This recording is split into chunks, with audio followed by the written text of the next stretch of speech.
O contista e agitador cultural pernambucano Marcelino Freire inicia na literatura escrevendo textos para o teatro nos anos 1980. Seus dois primeiros livros, Acrústico, de 1995, e Erudito, de 1998, são lançados de forma independente. No ano 2000, reúne seus contos em Angu de Sangue.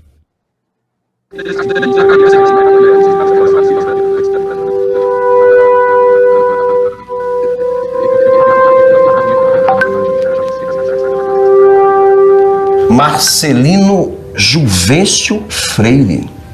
Olha Juvencio, que coisa louca. Marcelino Juvencio Freire. Marcelino Freire, eu nasci na cidade sertânia, Alto Sertão do Pernambuco, no ano de 1967. Sou escritor, enfim, e outras coisas mais. E moro em São Paulo, eu vivo em São Paulo desde 1991. A primeira lembrança que eu tenho de literatura, um poema do Manuel Bandeira. Eu tinha 9 anos de idade, num livro do irmão, e estava lá um poema chamado O Bicho. Enquanto meus irmãos aprendiam a dirigir carro, eu estava lendo Manuel Bandeira. Eu não me arrependo. Quando eu cheguei em São Paulo, né, eu me agarrei na literatura, né? Eu vim para conhecer São Paulo, estava muito... achava que queria mudar, né? Mudar a geografia aí das coisas, enfim.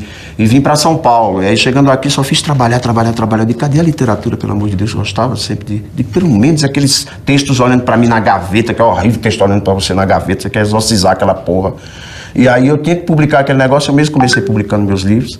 Mas quando eu percebi que a minha literatura estava ganhando essa voz, digamos, que ela tem hoje, essa coisa, eu me agarrei nela, né?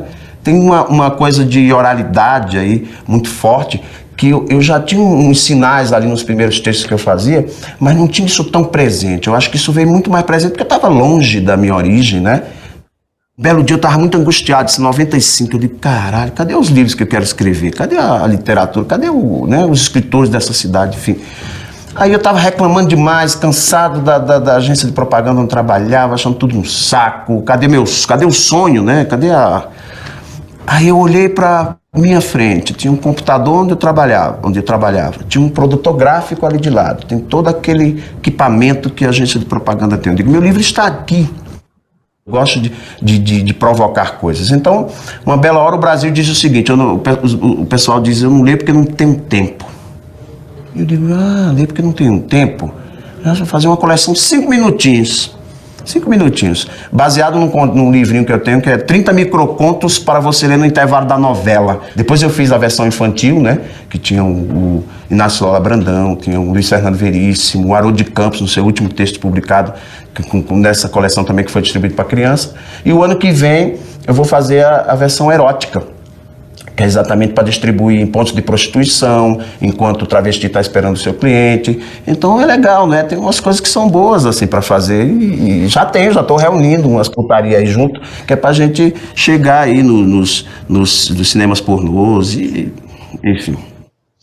A melhor política é o fazer, não é? Então, o fazer. Eu sou um cara que faz. Parece aquela propaganda, né? Marcelino é um homem que faz. Merda, né? Vamos chamar de geração, uma geração de teimosos também. É uma geração de teimosos. Por isso que a gente se aliou, por isso que a gente se encontrou. Esse grupo, eu, Nelson de Oliveira, Marcelo Mirizola, Luiz Rufato, Evandro Afonso Ferreira, todo esse pessoal se juntou em certo momento, mas ninguém fez de ninguém ali escritor. Todo mundo já tinha o seu projeto, já tinha assim, a sua vontade de comunicar e tal, e aí se encontrou.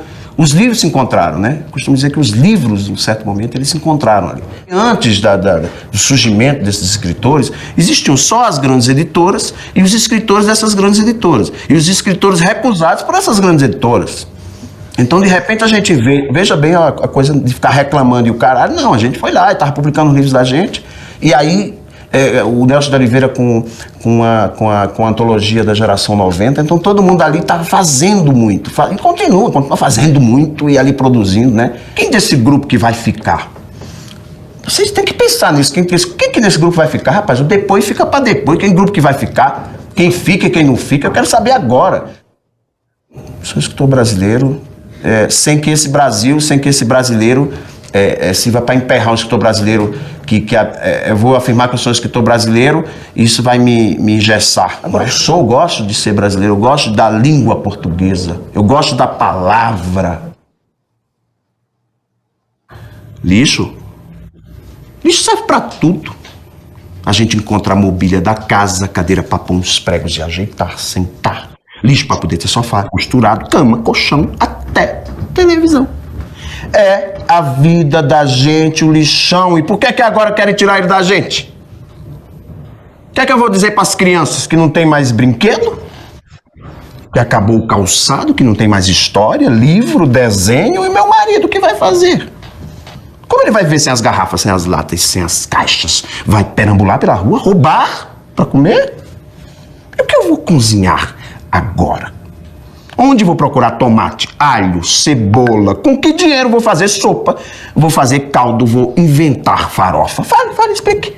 O que a gente vai fazer da vida? O que a gente vai fazer da vida? Você precisa ver, isso tudo aqui é uma festa, os meninos, as meninas naquele alvoroço, pulando em cima de arroz, feijão, ajudando a escolher. A gente já conhece o que é bom, só pela cara do caminhão. Tem uns que vêm direto do supermercado, açougue. Que dia na vida a gente vai conseguir carne tão barata? Bisteca, filé, chão de dentro. O moço está servido? A moça? Os motoristas já conhecem a gente. Tem uns que até guardam com eles a melhor parte. É coisa muito boa, desperdiçada. Tanto povo que compra o que não gasta. Roupa nova, véu, grinalda. Minha filha já vestiu um vestido de noiva. Até aliança a gente encontrou aqui, num corpo. Vem parar muito homem morto, muito criminoso. A gente já está acostumado. Quase toda semana o camburão deixa seu lixo aqui, depositado. Agora, o que deu na cabeça desse povo? A gente nunca deu trabalho. A gente não quer nada deles que não esteja aqui, jogado, rasgado, atirado. A gente não quer outra coisa senão esse lixão para viver, para morrer, para ser enterrado, para criar os nossos filhos, ensinar o nosso ofício, dar de comer. Não falta brinquedo, comida e trabalho. Não, eles nunca vão tirar a gente deste lixão. Tenho fé em Deus. Com a ajuda de Deus, eles nunca vão tirar a gente deste lixo. Eles dizem que sim, que vão, mas eu não acredito. Eles nunca vão conseguir tirar a gente deste paraíso.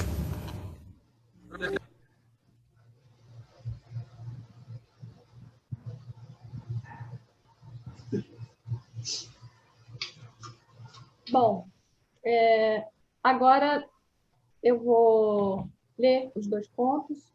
O Moribeca, novamente, vou fazer a minha leitura do lado da leitura do nosso amigo.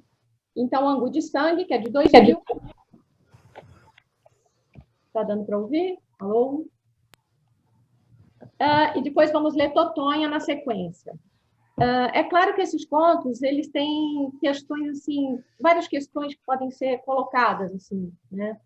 Fala da miséria, a gente vai ter 2 personagens que vivem em ambientes, assim, bastante parecidos, e que a gente conhece, numa violência que a gente conhece, né? A Moribeca é a catadora de lixo e a Totonha é uma analfabeta.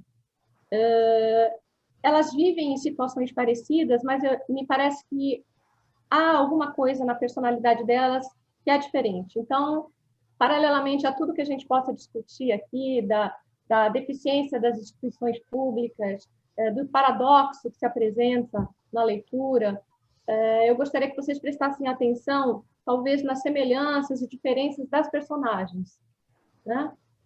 E eu vou começar, então, com o Moribeca, e depois, logo em seguida, vou ler Totonha, e depois falo alguma coisa e a gente começa a discussão. Se a Camila puder colocar já rapidamente o Moribeca.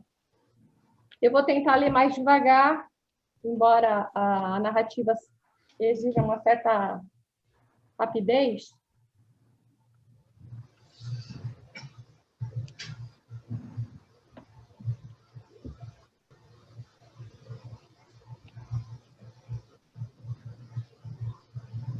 Camila, pode Só um minutinho. o Moribeca? Tá, só um minutinho. Tá.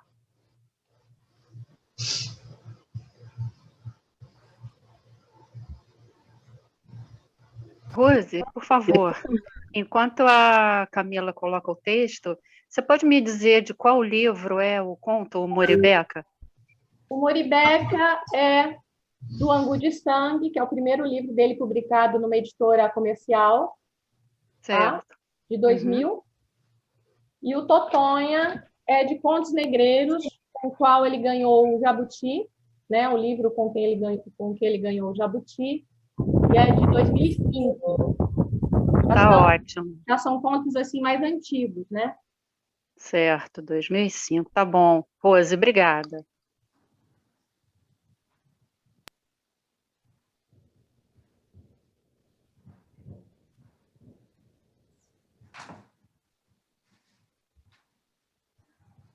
Quem está entrando. Tá dando um probleminha aqui, só um momento.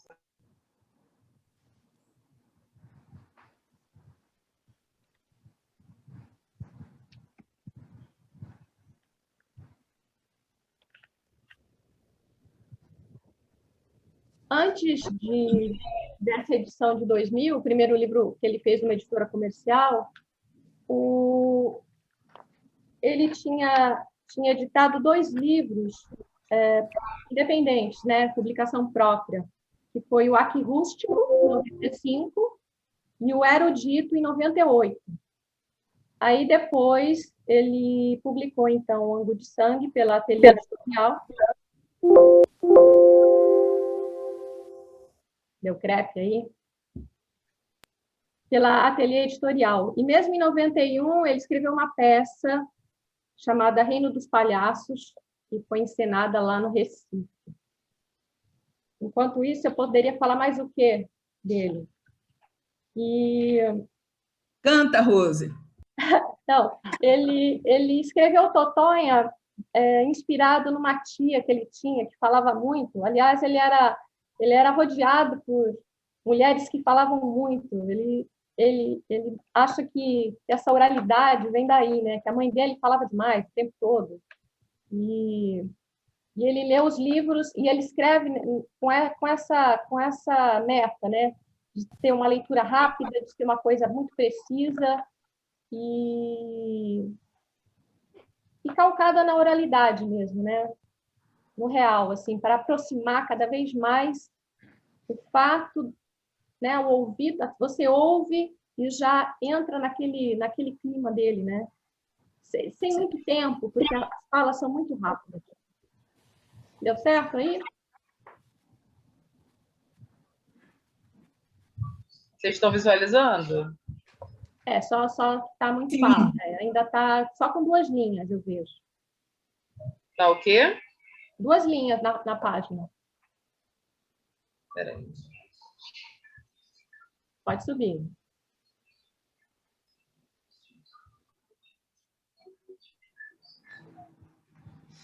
Vamos lá, vou começar. Rebeca, lixo serve para tudo.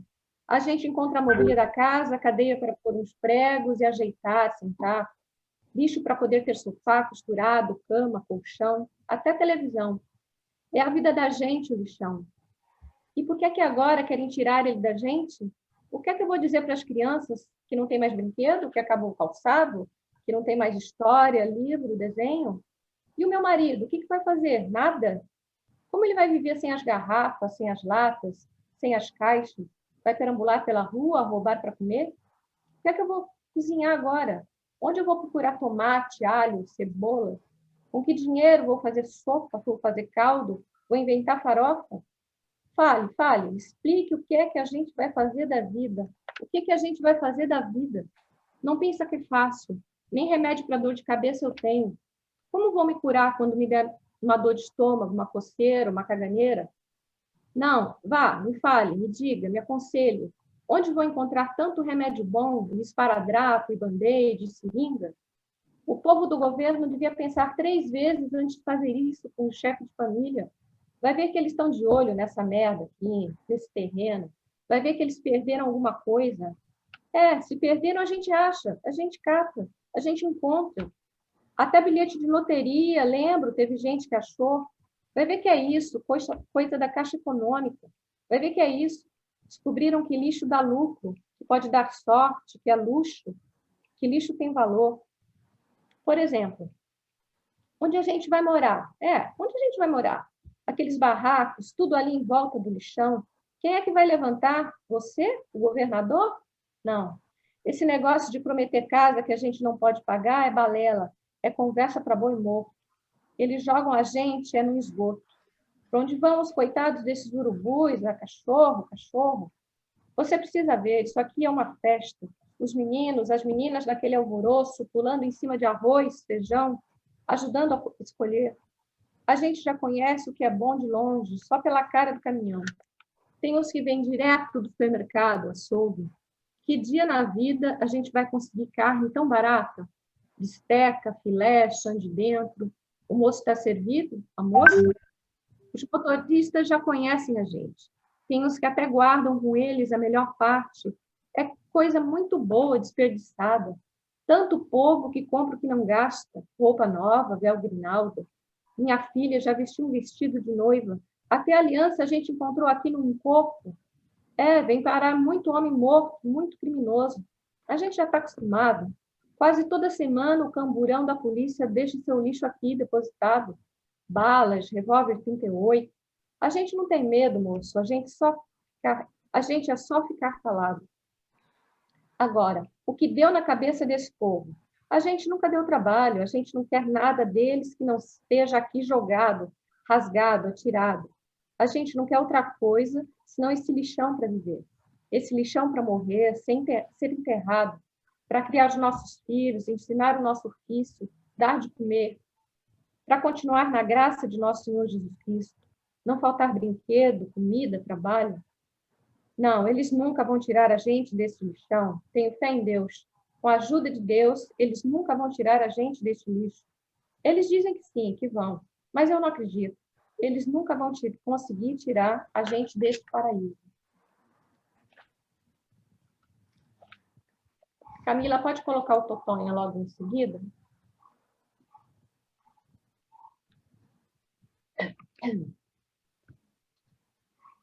Totonha. Então, Totonha está no Contos Negreiros, de 2005. Foi Jabuti, em 2006. Vamos ler meu conto preferido, minha personagem preferida, Totonha. Capim sabe ler, escrever?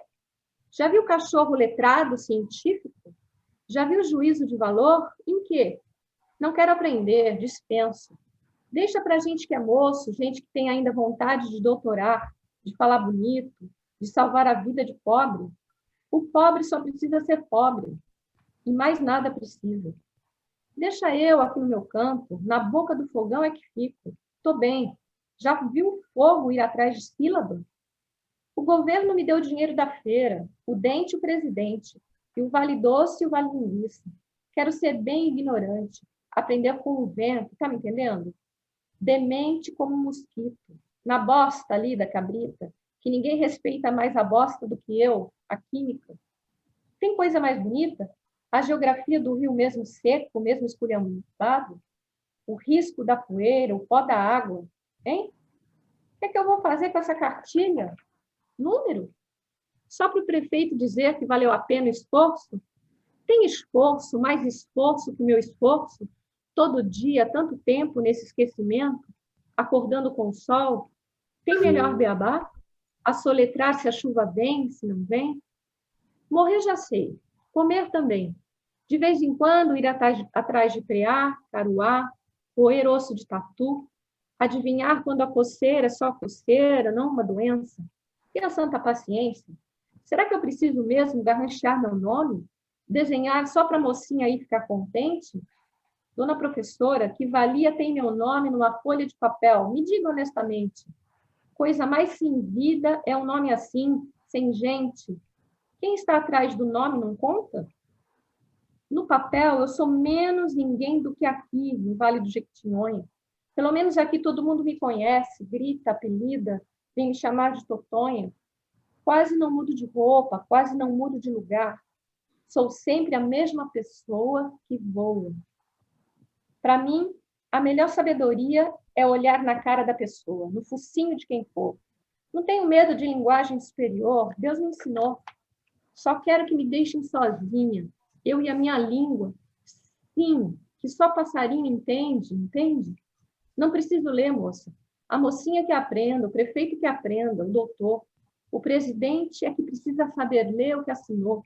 Eu é que não vou baixar minha cabeça para escrever. Ah, não vou.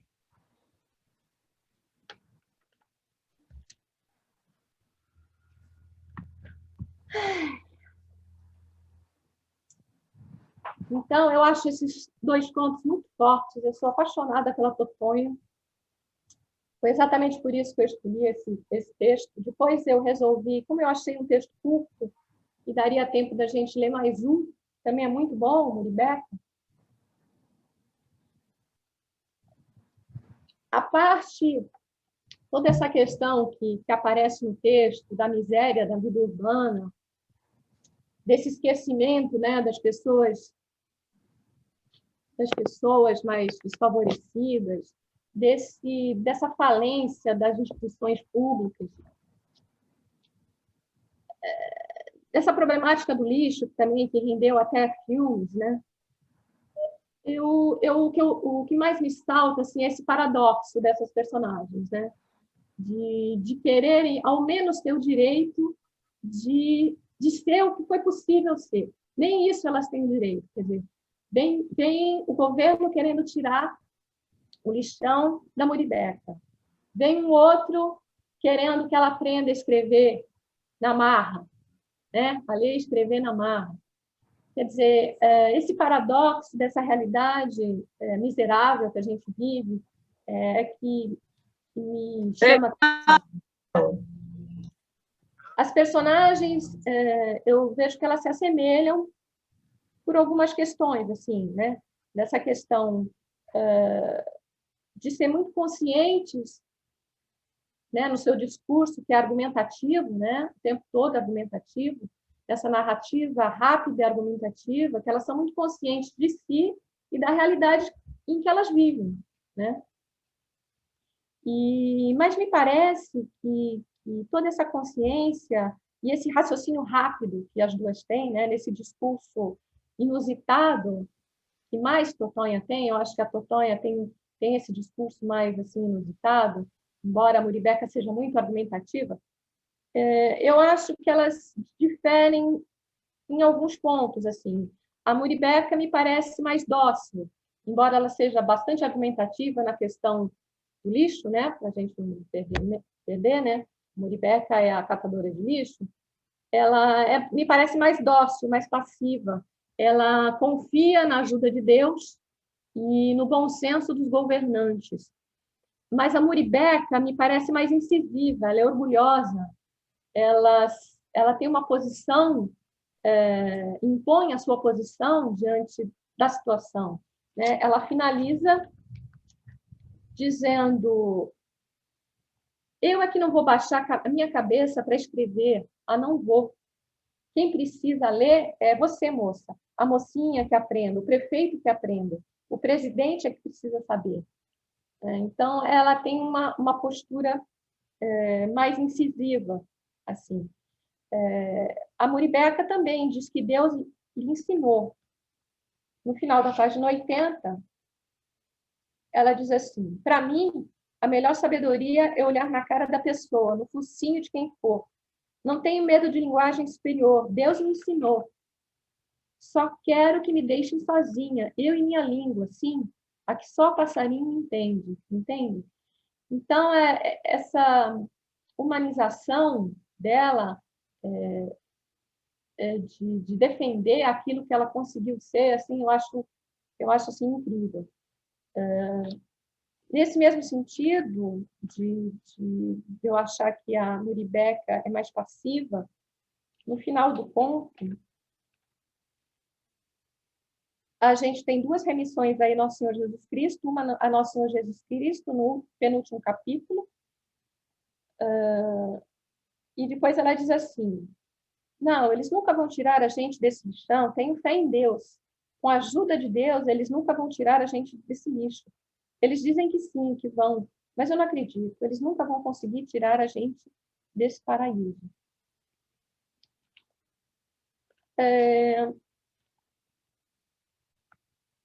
a gente vê assim no discurso da... Só mais uma coisinha que eu quero dizer, no discurso da Totonha, o inusitado, né? Quer dizer, o Marcelino é sagaz nisso, ele sempre usa o inusitado, o inesperado, ele surpreende o leitor com comparações incríveis. Assim, o início desse ponto é o que almeja qualquer pessoa que goste de escrever, né? Capim sabe ler, de escrever, já viu cachorro letrado científico, já viu juízo de valor, em que não quero aprender, dispenso. Quer dizer, a Totonha é incisiva desde o primeiro parágrafo, né? Naquilo que ela pensa e na situação em que ela conseguiu sobreviver, né? Eu acho que é isso. A gente poderia encontrar, talvez depois a gente possa encontrar mais exemplos de ironia. Quer dizer, Totonha é tão incrível que ela chega a ser poética, né? Na sua irritação, na sua ironia. Ela diz assim: quase não mudo de roupa, quase não mudo de lugar. Sou sempre a mesma pessoa que voa. Ela diz também: coisa mais sem vida é um nome assim, sem gente. Quem está atrás do nome não conta. Então, eu gostaria que já abrir para a conversa, se vocês quiserem falar não só da personagem, mas de outras questões que mais surpreenderam. Eu gostaria que vocês falassem um pouco desse paradoxo e dessas personagens lindas aqui que a gente viu. Eu adorei, adorei. Eu não vou baixar minha cabeça para ler. Já que ela estava no embate com a outra que queria que ela aprendesse, eu achei essa frase assim magnífica. Ela traz muito, né? Cheia de significado, né? Cheia de significados. Muito interessante. Adorei. Ô, Rose,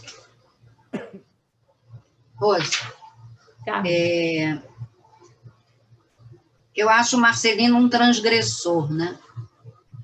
Ele transgride o que você espera, ele transgride o que os gêneros literários, né?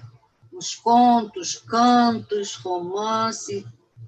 Ele é um transgressor. A leitura que ele fez da Muribeca, você vê que parece uma peça, de assistindo uma peça de teatro. É um monólogo, né?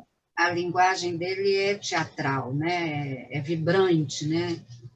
É gritada, né? Como se as pessoas estivessem gritando, né? Dos seus locais de fala, né? Eu achei muito interessante sua observação em relação ao fato delas terem semelhanças, né? E uma que me até incomoda um pouco é que as duas querem ficar onde estão. É esse paradoxo, né? Por mais que a outra, que a Totonha, né, seja de fato mais incisiva, mas as duas arrumaram um jeito de sobreviver nessa barbárie, né? Que é um pouco suavizada pela beleza poética dele, né? É um conto poesia, né? A gente não quer outra coisa senão esse lixão para viver. Eu acho isso fantástico. Nunca vão conseguir tirar a gente desse paraíso. A Totonha. O pobre só precisa ser pobre. Não precisa de mais nada. São frases muito fortes, né? Muito fortes. E muito... Deixa eu aqui no meu canto. Entendeu? Quer dizer, é como se o paradoxo, né, fosse dado na própria condição, né, de vida deles, né, que não tem como mudar, então vamos viver da melhor forma possível, que é uma coisa muito que machuca um pouco, né, que dói, né, que fere, eu acho que os contos são extremamente irônicos, porque é uma forma de denunciar essa realidade, esses invisíveis, né, que descobriram esse ano que o Brasil tem 30 milhões de invisíveis. Então, esses invisíveis são sempre mostrados, de uma maneira geral, por meio de denúncia. São filmes, são documentários, então, muita coisa assim, denunciar, olha que absurdo, olha que absurdo. Então, me parece que ele faz uma ironia tremenda de pegar as pessoas como dizendo, não, isso aqui não é um absurdo, isso é um paraíso. Você que não sabe nada, entendeu? A forma que ele usa para chamar mais atenção, para causar estranheza. Na medida que causa estranheza, aquilo sai do automático, você começa a pensar no assunto, chama atenção. E, ao mesmo tempo, mostrar que as pessoas, não é porque vivam nessa situação, sejam analfabetas ou vivam em situação tão precária, que elas não têm sabedoria e conhecimento. Eu acho que essas são as coisas assim, que me chamaram a atenção nos contos. Uhum. Ele, numa das entrevistas que eu vi, ele diz que falam dele, que ele dá voz a essas pessoas desfavorecidas. Aí ele responde sabiamente, dizendo que não, que ele não dá voz, essas pessoas já têm voz. O que eu faço é ouvir e ver. Eu estou na rua, eu vejo e eu ouço essas pessoas. Então, não é que essas pessoas não têm voz, elas não têm voz, eu só ouço o que elas dizem. Rose, eu queria reler na página 80, que eu achei lindíssimo esse parágrafo de Totonha, que é o penúltimo parágrafo. Posso reler? Pode. Tá. No papel, sou menos ninguém do que aqui, no Vale do Jequitinhonha. Pelo menos aqui todo mundo me conhece. Grita, apelida. Vem me chamar de Totonha. Quase não mudo de roupa, quase não mudo de lugar. Sou sempre a mesma pessoa que voa. Eu achei esse parágrafo assim um deslumbre de lindo. E a primeira frase, sabe quando você lê uma coisa, você dá uma parada na primeira frase?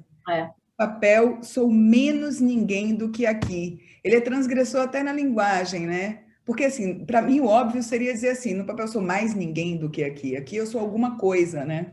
E ele bota assim, sou menos ninguém. Então, o ninguém já é tão pouco, eu sou menos ainda do que ninguém. Eu achei incrível essa construção de frase dele. E os dois contos, uma coisa que eu achei muito bacana é o ritmo. Essa coisa da oralidade, o conto me ganha pelo ritmo e pelo estranhamento, óbvio, né? O estranhamento, que eu gostei da leitura da Vânia. Aliás, Vânia, eu sempre adoro suas leituras. Pequeno momento de elogio para a coleguinha.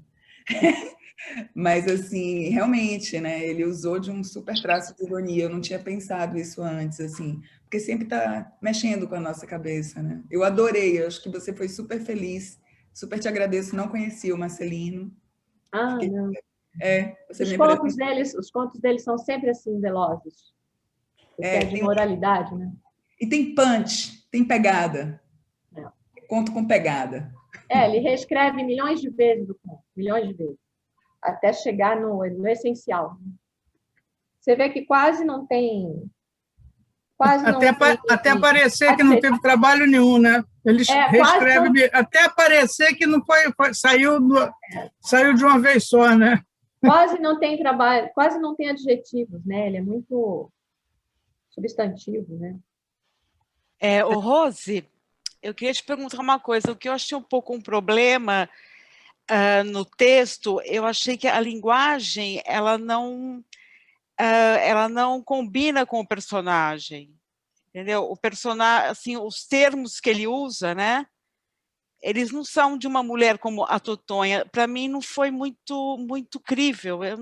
Entendeu? Eu não consegui acreditar por causa da linguagem que ele usou. Eu acho que é muito rabuscado, é muito intelectual para um personagem tão, né, analfabeto, que não sabe ler, que não sabe escrever. Quer dizer, não sei, o que vocês acham? Isso não incomodou vocês? Eu queria aproveitar para emendar uma pergunta na dela, que você falou que ele disse que não dá voz, né? Que esses personagens eles têm voz.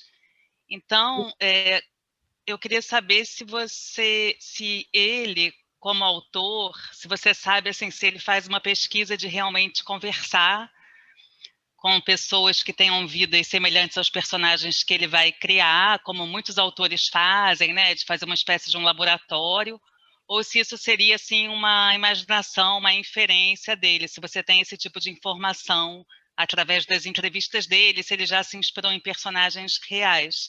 Acho que casa com a pergunta da Bea, né? Rose, li rapidinho, só pedi a Bea depois para ela ler no texto o que é que ela achou, que eu fiquei curiosa, onde é que ela viu isso? Eu ia perguntar exatamente isso.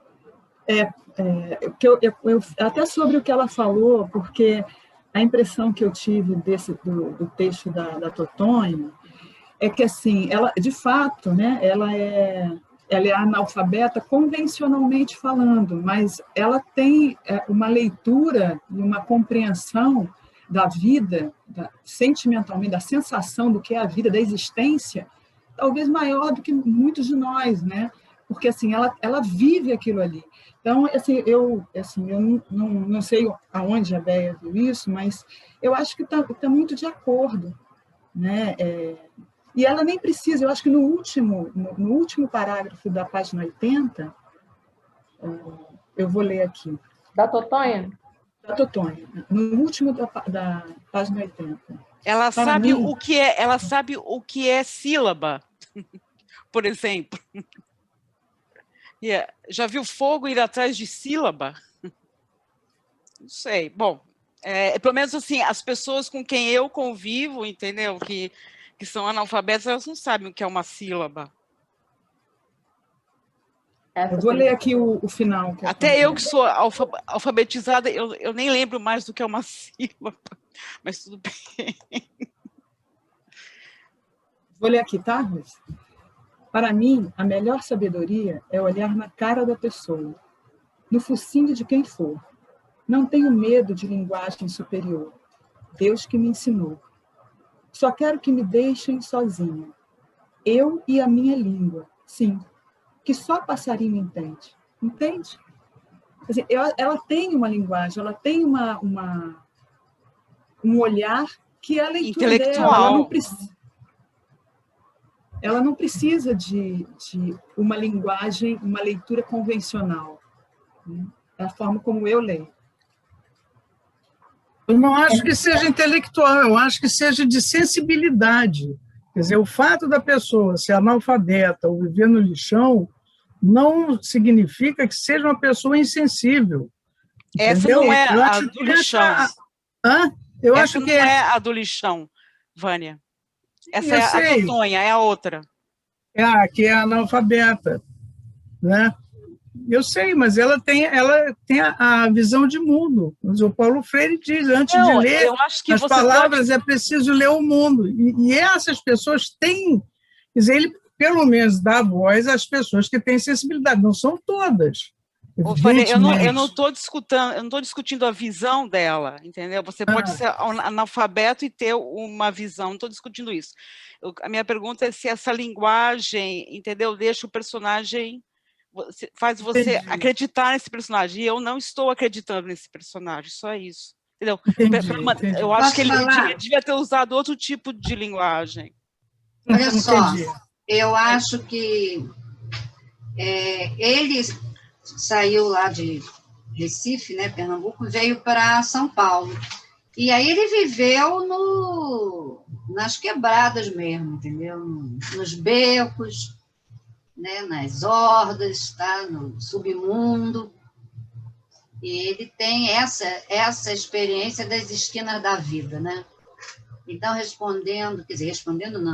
interpretando um pouco a partir da pergunta da Ana Letícia, eu não acho que ele fez pesquisa, porque essa não era dele, ele não é um pesquisador. Ele é um cara que se joga naquilo que ele se identifica. E, em relação à linguagem, eu acho que tem a ver com isso que eu estou falando, que seria o seguinte: ele não quer que você ache que a mulher está falando. Ele está escrevendo uma situação de uma pessoa analfabeta vivendo essa situação. Ele não quer ser confundido com a protagonista. Ele não quer, ele é o escritor. Ele não é a voz. Deixa eu falar uma coisa. Ele está falando de alguma coisa. Isso é o que eu acho. Fala. Com relação a se ele faz pesquisa ou não, eu vi várias entrevistas dele e ele nunca fez remissão a nenhuma pesquisa que ele tenha feito. não fez. Ele fala de vivência, fala de conversar com as pessoas, de ver e sentir e ser sensível, tá? Nunca falou de pesquisa. Falou, sim, numa das entrevistas, que a Totonha é inspirada numa tia que ele teve, que se recusava a aprender a escrever, enfim, inspirada na tia, numa tia dele. Com relação à linguagem que ele usa, ele não costuma, você percebe que no Muribeca ele usa algumas contrações de para boi dormir, que ele não usa aqui no Totonha, em 2005.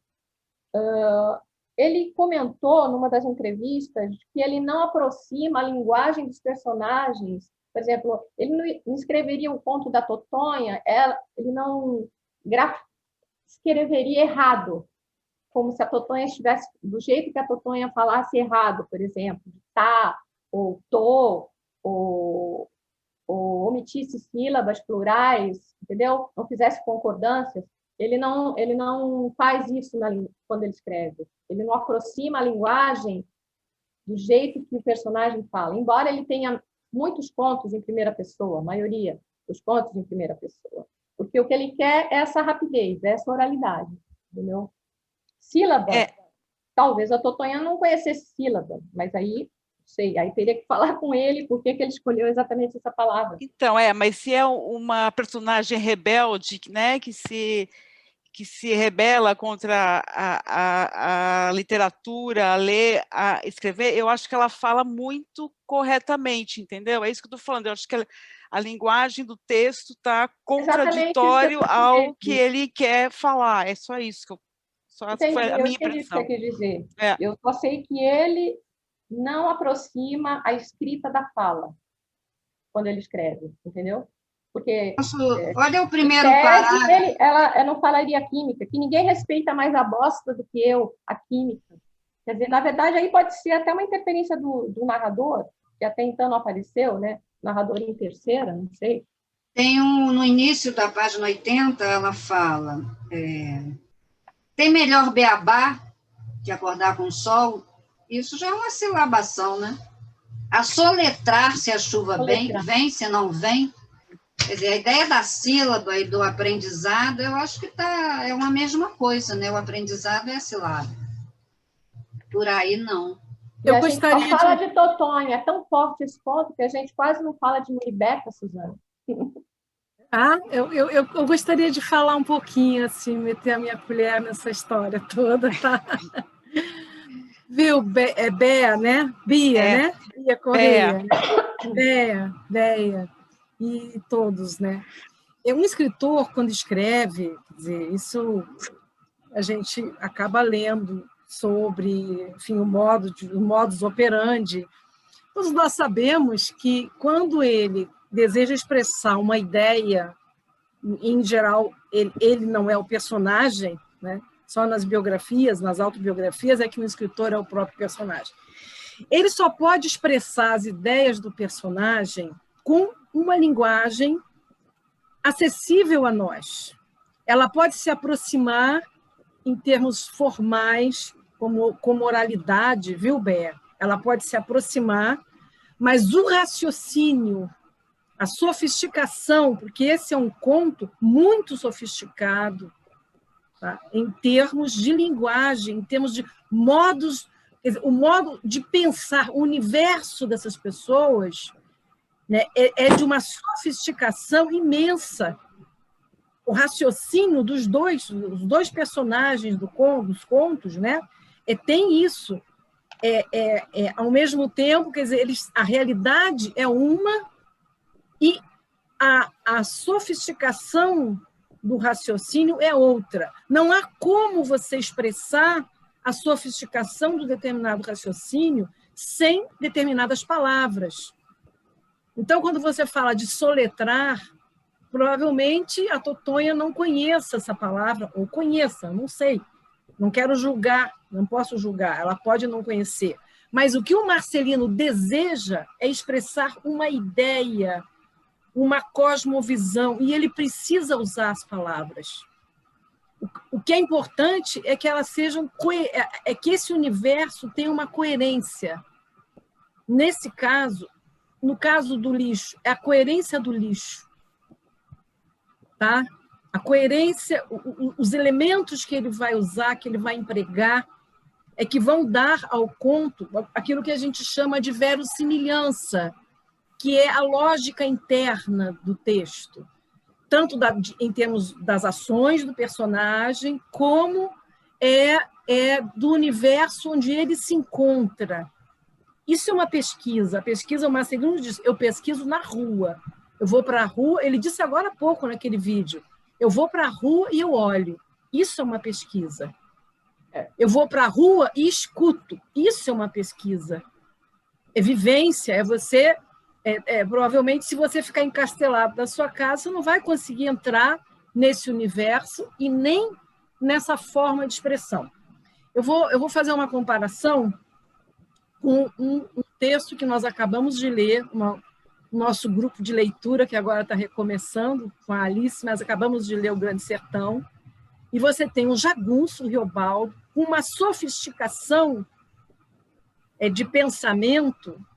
Quer dizer, o que ele pensa é de uma sofisticação imensa e é expressa com palavras que possam chegar até nós. Talvez um homem iletrado, talvez até não consiga chegar ao universo do Riobaldo, mas nem sei se é isso que Guimarães queria. Ele escreve para nós aqui, para as pessoas que... E talvez ele não esteja nem pensando nesse interlocutor, quer dizer, nesse leitor, tá? Então, são questões, tá, que a gente precisa relativizar. Se você vai escrever, se você quer expressar um personagem do nível intelectual da Totonha, que talvez que não teve estudo, talvez não tenha um vocabulário, talvez você fique mudo, porque talvez ela não consiga dizer tudo isso. E o Marcelino, o que ele faz? Ele cria esse universo e ele, digamos, viaja nesse universo. O importante é que ele tem uma coerência, né? Ele tem uma lógica interna. Então, isso é que é importante. Assim como o Riobaldo, a lógica interna, ela não se perde. Você acompanha o personagem, você respeita a individualidade dessa figura, né? Sabe que ele é invisível e ele fala, e quando ele fala, ele reflete, ele mostra para você um universo. Mas o escritor só pode mostrar com palavras e palavras adequadas.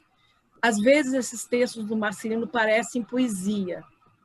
A origem do Marcelino é poesia. Ele foi poeta antes de ser ficcionista. Ele é poeta. Quando ele fala voa, né? Quando ele fala a gente voa, você vai ver que ali tem uma estrutura praticamente de poema naquela. Eu não me lembro agora, que eu estou sem o.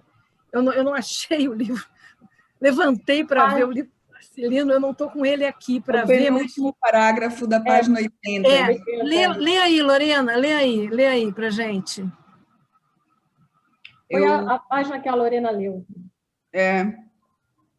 Quase não mudo de roupa, quase não mudo de lugar, sou sempre a mesma pessoa que voa. Quase não mudo, quase. Hã? Leu o parágrafo, Rose. Tão Leu bonito. O parágrafo todo, Rose. No papel, sou menos devagar. Ninguém. No papel, devagar, sou menos ninguém do que aqui, no Vale do Jequitinhonha.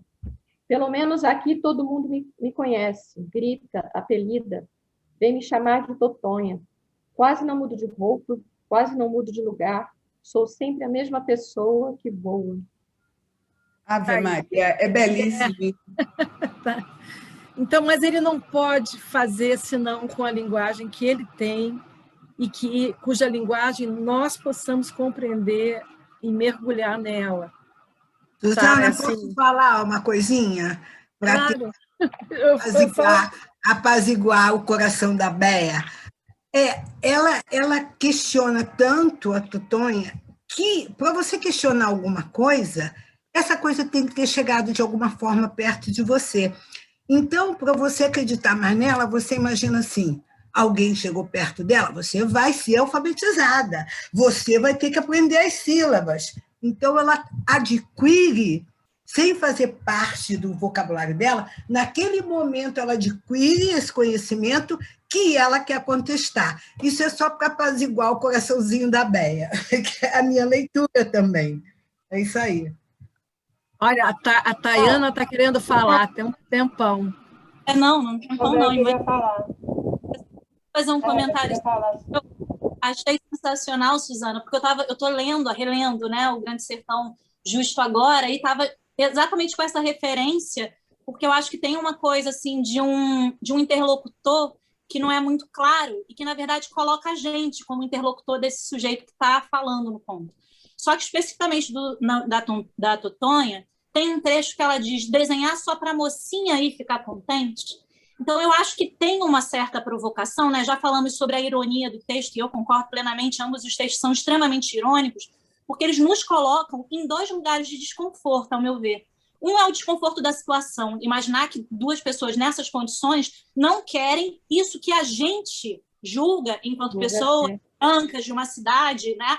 Pessoas urbanas nessa leitura, julgam que é uma progressão de vida. A gente está julgando por elas. Então, eu acho que tem uma provocação que é também da gente desconstruir o que é uma pessoa analfabeta. Será que uma pessoa analfabeta não sabe o que é uma sílaba? Será que uma pessoa que vive no lixão realmente...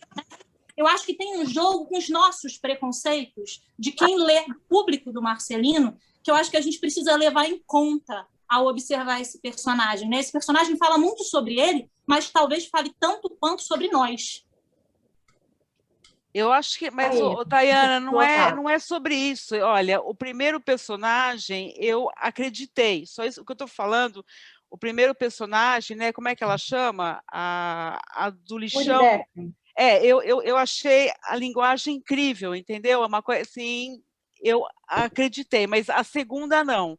A segunda, agora que a Rose está me falando que foi inspirado na tia dele, e a tia dele, duvido que ela não era uma mulher pobre, porque o Marcelino, ele vem de uma família rica, tradicional, de brancos, entendeu? Então, não. Vem não. Quem? Não, Bea, não. Falar assim, não, eu conheço bem a vida do Marcelino. Ele vem de outra coisa, uma família imensa, muitos irmãos. Teve 14 irmãos, ele é o caçula de 14 irmãos e sobreviveram 9. Não era miserável, tá? Não passava fome, não. Não parece miserável. Essa Totonha, é isso que só essa impressão, entendeu? Não tô. O primeiro eu acreditei. O segundo personagem que eu achei que a linguagem, eu não estava acreditando que era de uma analfabeta, só isso. É que traz essa provocação. Não é a visão, não é a visão, Tayana, é a linguagem, entendeu? Entenda isso. Perfeito. São duas coisas diferentes, entendeu? Perfeito, obrigada. Posso dar uma palavrinha? Vocês estão me ouvindo? Estão me ouvindo? Então, eu queria fazer duas questões. A primeira é assim, em relação ao texto da Muribeca, tem um documentário no Netflix chamado Bicho Extraordinário, que a gente vai ver assim, as expressões das pessoas lá falando. É um trabalho fotográfico, é um trabalho de pesquisa que foi feito, bastante interessante, que acho que tem tudo a ver com o texto da Muribeca. Sabe? Eu acho que vale a pena assistir, não é tão curtinho, mas vale a pena assistir. E em relação ao texto da Totonha, eu queria dar um depoimento pessoal.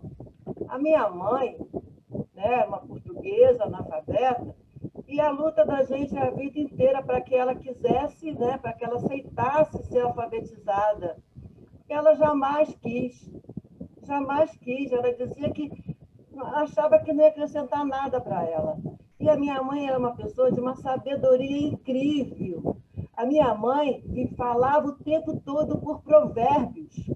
nos ensinou honra, respeito, dignidade, vida, por Provérbios. Gente, provérbio é de uma sabedoria incrível, sabe? Então, assim, eu consigo ler e entender a fala dele, né? Tem uma elaboração, né, do escritor, né, que eu não sei nem explicar isso. Suzana falou muito bem sobre isso, né? Eu não sei explicar, mas, assim, ele está interpretando também o que ele vê, a forma de vida. E eu senti na minha mãe isso, ela não queria, ela achava que ler e escrever não ia acrescentar nada à vida dela.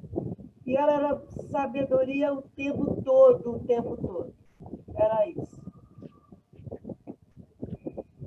Existe também aquele documentário, Estamira, de 2005, do Zé Padilha e do Marcos Prado, que também é muito interessante, né? Que é a história da Estamira, que trabalha no lixão, né? E a gente lendo Muribeca, a gente pensa logo nesse documentário e nesse Lixo Extraordinário também, que é do trabalho do Rick Muniz, né? É bem interessante. Mas o que eu acho que incomoda, pelo menos a mim, me incomodou e que me fez pensar, é sobre esse direito que a gente não tem mais hoje em dia de ser o que é possível, porque a gente sempre quer mais e mais, o impossível, e o possível parece pouco. A gente vive numa vida assim, que o possível é pouco, né? A gente quer mais, faz parte, tudo bem, faz parte da evolução humana, não sei, mas a gente tende a achar que ser o possível é pouco, né? Uma profundeza aí para a gente pensar. A gente quer sempre impossível, né? Não sei. E essas personagens, elas aceitam o que é possível, né? Isso talvez incomode mesmo. E elas sabem que... Ai, deixa eu entrar aqui com o vídeo. Elas sabem que não vão oferecer coisa melhor do que aquilo ali. Por exemplo, sair de um barraco para uma casa que ela não vai poder pagar. Então, é aquela coisa, não me ofereça, se não pode me oferecer nada melhor, né? Me deixa aqui. Então, acho que é isso. Que as possibilidades fora dali, que acenam com ela, vou tirar vocês para uma casa melhor, ou não sei o quê, ela sabe que isso é uma grande mentira. Então, é melhor ela ter conseguir o sustento dela ali, porque ela sabe que fora dali, talvez com tudo regularizado, com tudo nos conformes, como estão talvez prometendo, não vai acontecer nada disso, né? Então, a troca oferecida aí é muito incerta e muito... E ele sabe que apesar de toda a situação, não vai ter coisa melhor que aquilo ali. Então, essa resistência dela, ela sabe que tudo que é prometido é uma grande farsa, uma grande mentira, inclusive a casa que fala que ela vai ter. E eu não sei, também eu fui um pouco com esse primeiro texto, fui naquele poema O Bicho, do Carlos Drummond de Andrade, né? E eu fiquei pensando aqui, aquele poema que é tão chocante, né? Que ele fala, não é um gato, não é um cachorro, é um homem. E aí, de repente, vem esse texto aí e mostra toda a situação, vou falar assim, dá voz para esse bicho ali do Carlos Drummond de Andrade, como é que ele vive, o que ele pensa, o que ele acha, sabe? Que ele tem uma sabedoria, ele tem uma existência que é, assim, eu achei muito interessante. Eu não consegui deixar de ir naquele poema e colocar pegar aquele bicho lá do Carlos Drummond de Andrade e falar, olha só como que ele pensa, olha só o que ele sente, olha só por que ele talvez seja, ele já nem queira mais sair da situação. Sei lá, me viajei um pouquinho, né? Ele cita, inclusive, na entrevista dele, o texto Bicho, de Manuel Bandeira também, né? É do Carlos Drummond, não é? Hã? Bicho, do Manuel Bandeira. Manuel Bandeira? Ah, eu falei Carlos Drummond. Ah, é do Manuel Bandeira, desculpe. Confusão. Então. Desculpa. Então, desculpa, fui no O Bicho, do Manuel Bandeira. Falei Carlos Drummond, né? Perdão. Rose, fiquei curiosa, não tenho conhecimento mesmo, que ele bota canto 11, canto, né? Em cima do título Totonha, canto 11, em algarismo romano, né?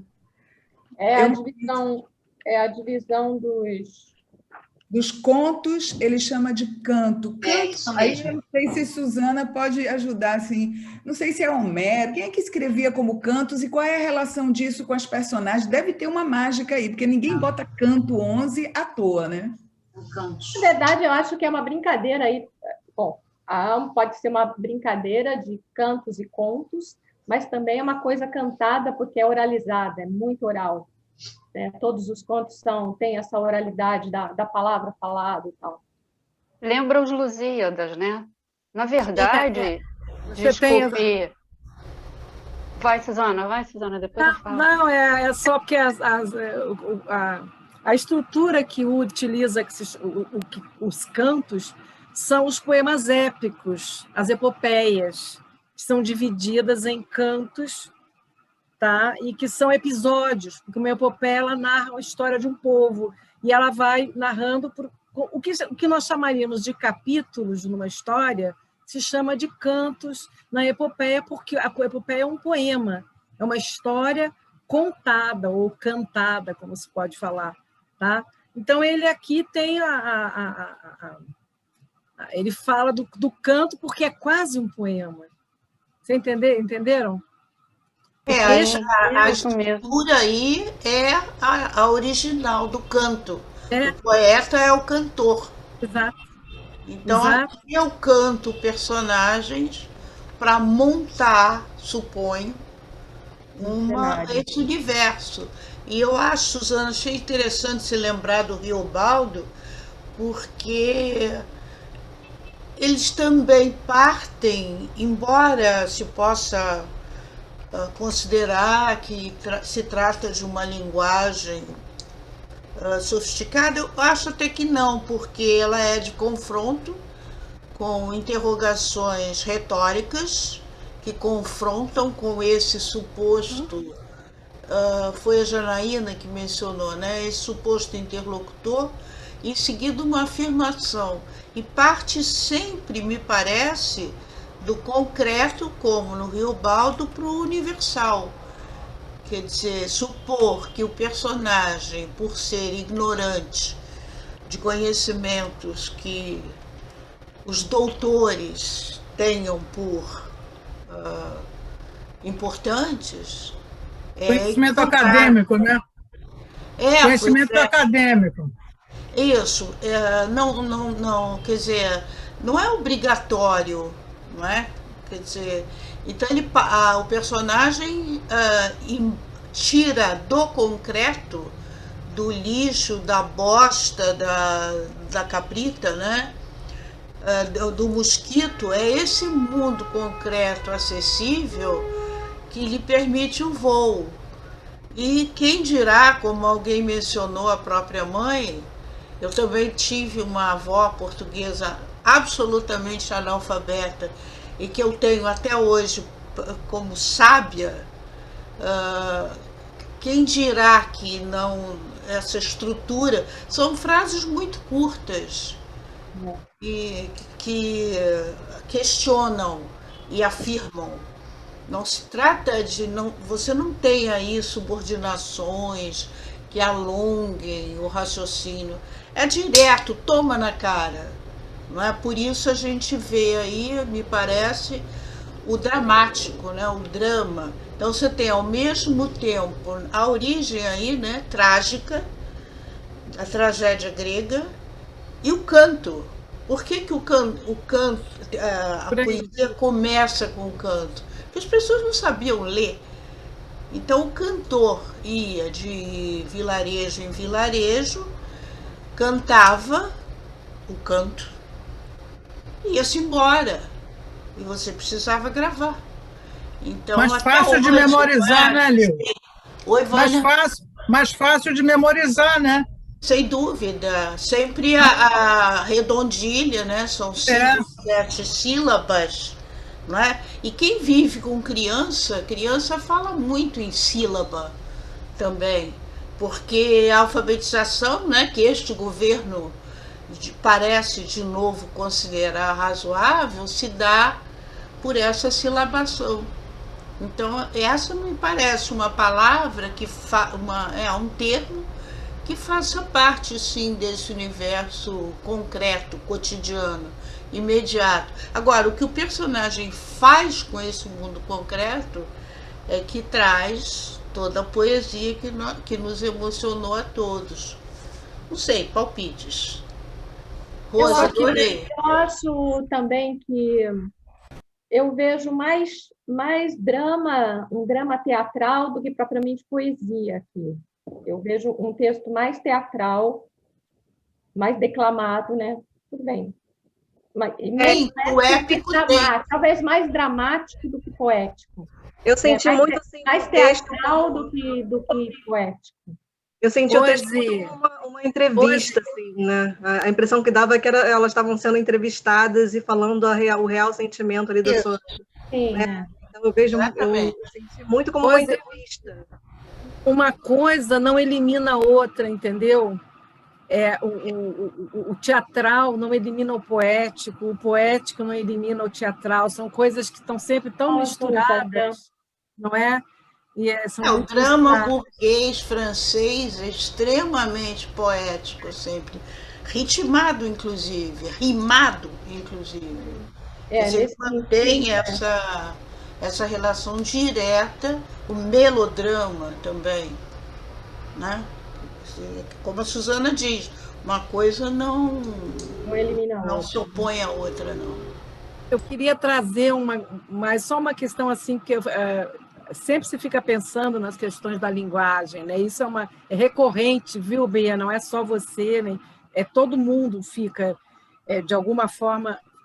Vocês pensam em personagens da literatura brasileira, por exemplo, que são muito conhecidas, como a Macabeia, da Clarice Lispector, tá?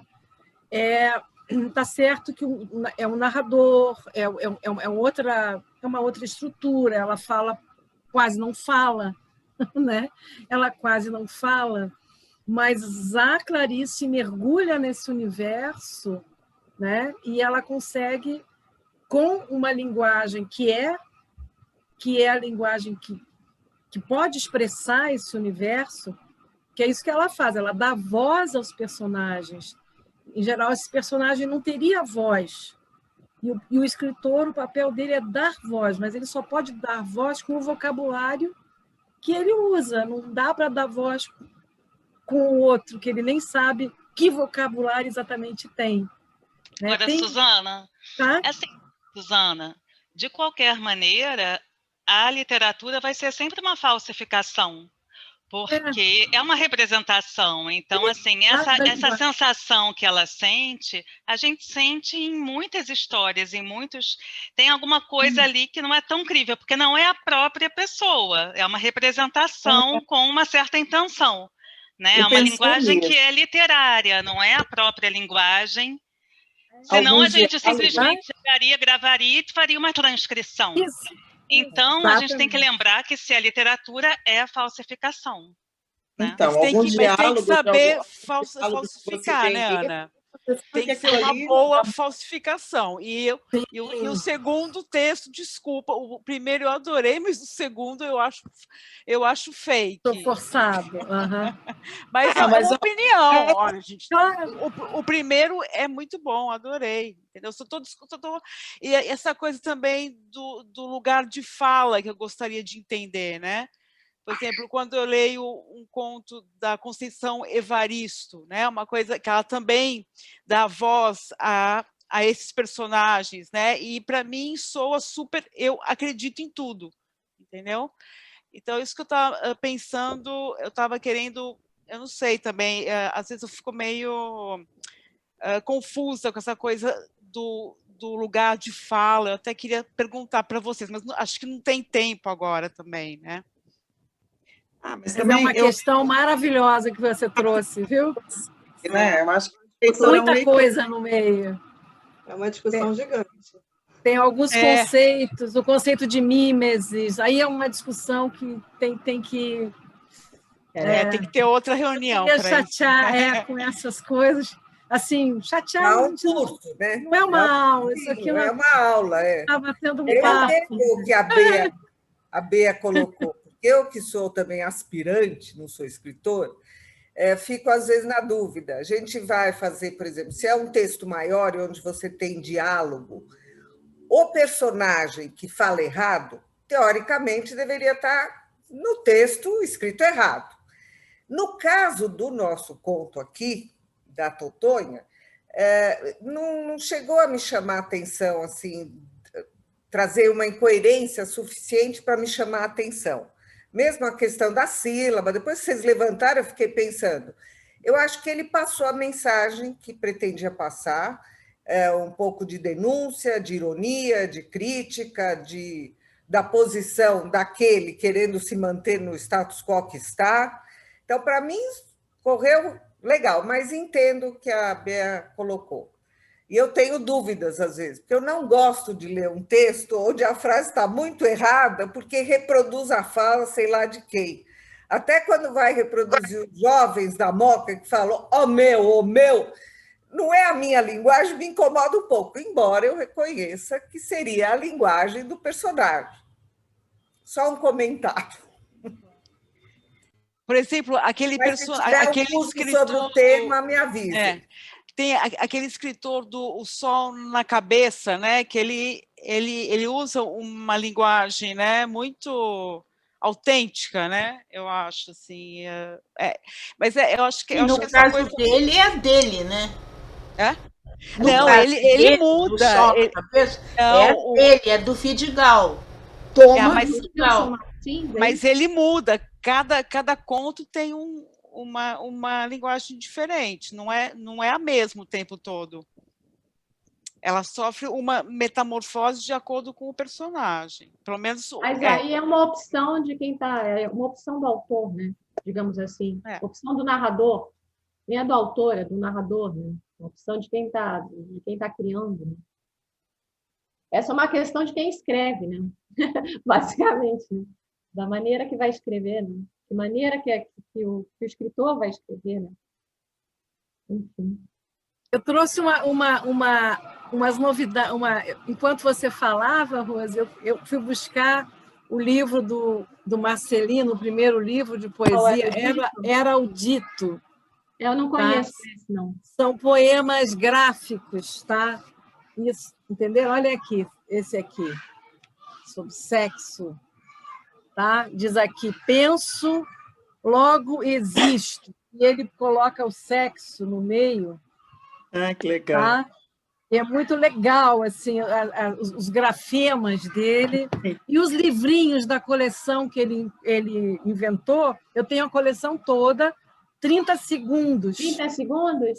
É uma ideia que eu tenho vontade de fazer na estação, tá?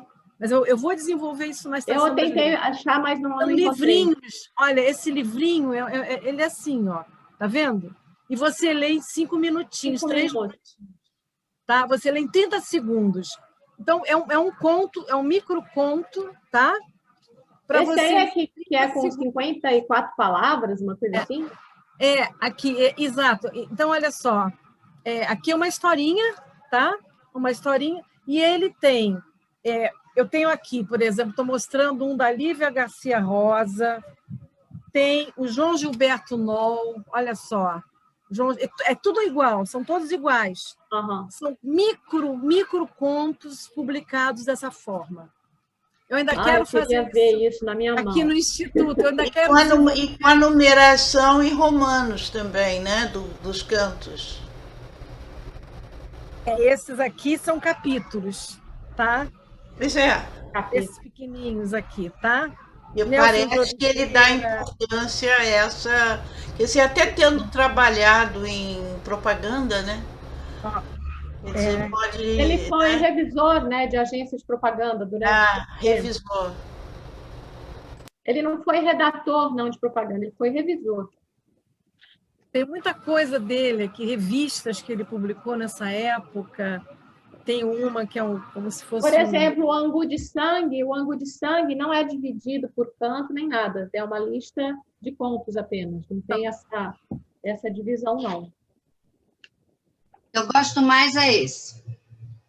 Eu gosto muito também. Balé Ralé. Balé Ralé. Esse é de matar. Esse de matar. O Recife eu não conheço também, que é um outro de... É lindo. 2008. Marca Arrebenta. Marca Arrebenta, é. Enfim, gente, eu acho que... E tem o romance, né? O primeiro romance dele. Que eu não li também. Você é romancista, né? Nossos Ossos. Está na minha lista de leitura. Maravilhoso isso. Ô, Rose. Acho que nós esgotamos já. Como é que está, Camila? Tempo? Temos Camila... ainda tempo. Já está...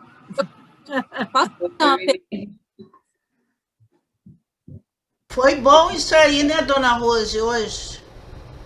Passou até do tempo. Ainda queríamos aulinha de lugar de fala. Chama a moça que inventou uma essa aula, tá? Esse aí tem que abrir um espaço para uma aula disso mesmo. Há muito que aprender, não é mesmo? Saudade de aula com você, viu, Suzana? Com certeza. Saudade. Com certeza, Suzana. Arrasou, Rose. Vamos ler a Alice, Lorena. Vamos ler a Alice, Lorena. Alice com a gente. Você quer fazer esse negócio de ela, eu tenho que estudar esse negócio de conto, cara. Aí não dá tempo, né? Aí Mas conheci a Alice aí com Dona Suzana e uma super psicóloga, pelo que eu vi, da biografia dela. Lorena vai enriquecer o elo. Vai ser. Eu queria Suzana naquela história dos gêneros, né? Mas não rolou, né? Rolou. Eu dei um curso rápido. Eu não dei o curso que vocês queriam, que era muito longo, e eu não estava conseguindo encontrar um espaço para fazer ele, sabe? Mas... Suzana, faz a continuidade. Você não fez Você vai começar agora a formação em roda de leitura, né? Estou começando semana que vem. São outros contos ou você repete os contos da nossa... Eu gosto de variar. Eu não aguento ficar falando dos meus... Ela não deixa a gente fazer de novo, Lorena. Eu já tentei. Como é que é? Não pode fazer? Pode. Não sei se é uma regra, mas é fato. Pode, mas você não pode... A Vânia fez 2 vezes, hein? Que eu fiz uma vez e meia. Uma vez e meia, porque eu peguei na metade. Aí eu fui pegar o início. Acho que Lorena, quer fazer formação você assim, pode fazer quantas vezes você quiser. Você só não pode... Na hora porque tem coisas que eu vou ter que falar, tenho que falar, porque tem que ser ditas. É um roteiro muito próprio para as coisas que são, quer dizer, que são objetos de reflexão, né? Então, você só não pode dizer, está repetindo. Você não pode dizer, mas você já falou. Mas eu vou fazer essa grosseria. Você já ouviu. Como você é, Giuseppe? É isso aí. O que Giuseppe falou? O IEL é uma formação sem fim. A ideia é essa, né, Marta? Eu achei ótimo que a escritora da aula inaugural, meu Deus, Nélida te chamou, eu achei perfeita a adjetivação, essa mulher atrevida. Perfeito. Ela pode dizer, a gente não, né? Acho que não. Mas está certo. Gente. Beleza. Vontade de ficar aqui bastante tempo conversando. Abrir um vinho. Abrir um vinho, Rose. A Rose já esvaziou a garrafa dela. A Rose esvaziou a garrafa. Olha, ó. No gargalo. Isso tudo é nervoso. Rose, isso é água ou é vinho? É água. É vinho. Tá certo. Água que passarinho não bebe, né? Água que passarinho não bebe. Água, gente, é água, infelizmente. Beleza. Então, gente, obrigada por vocês, obrigada pela participação. Muito bom, foi muito bom, Rose, muito legal. Parabéns. Obrigada Foi a vocês. ótimo, Rose, muito bom. Muito bom. Beleza, boa escolha, encaminhamento maravilhoso. Parabéns, Rose. Obrigada, gente. Adorei ver vocês Estamos todos. aprendendo, né? Sempre aprendendo. A próxima sexta com letras, atenção, Moacir Scliar, com a Janaína e a Luciana, vão trazer Moacir Scliar para nós. Venham, tá?